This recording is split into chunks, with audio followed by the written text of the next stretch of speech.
को विश्व के एक महान वैज्ञानिक के बारे में कुछ बताऊंगी, जिनका नाम था थॉमस अल्वा एडिसन। एडिसन का जन्म 11 फरवरी 1847 को अमेरिका में हुआ था। उनके माता एक अध्यापिका थी और पिता सेना में कप्तान थे। एडिसन को बचपन से ही पढ़ाई लिखाई में मन नहीं लगता था, लेकिन वे बहुत परिश्रमी थे।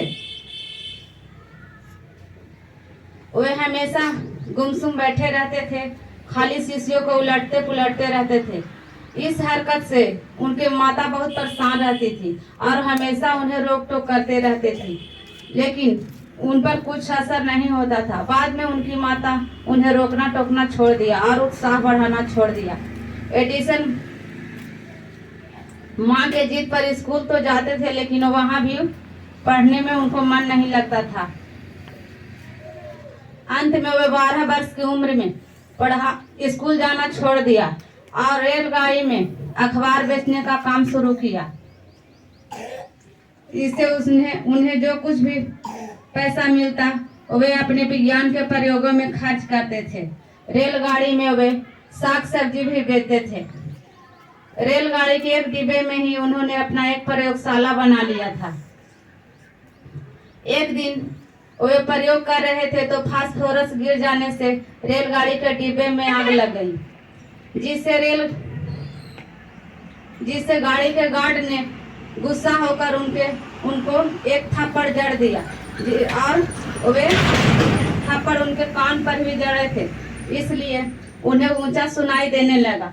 लेकिन इससे वे दुखी नहीं हुए, बल्कि खुश हुए कि मुझे जाने दो, बेकार की बातें सुनना नहीं पड़ेगा, हम अपने काम में लीन रहेंगे। उन्होंने प्रतिदिन हर एक वस्तुओं का खोज किया। बल्ब का आविष्कार उन्होंने ही किया, ग्रामोफोन का आविष्कार किया, बिजली से चलने वाली पंखे का आविष्कार ही उन्होंने ही किया। पहले सिनेमा में सिर्फ चित्र रहते थे, उनमें आवाज नहीं थे, लेकिन उनमें आवाज भरने का आविष्कार ही एडिसन ने ही किया। रेलगाड़ी को बिजली से चलाने का आविष्कार ही उन्होंने किया। उनके इस आविष्कार से हम लोगों को बहुत कल्याण हुआ। आज वे हमारे बीच नहीं है, क्योंकि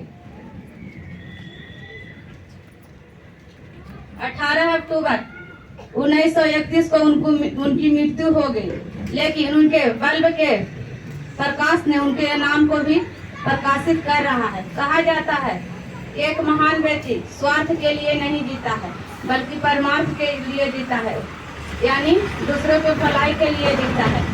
आज वे मरकर भी अमर हैं और संसार उनका ऋणी है। Thank you.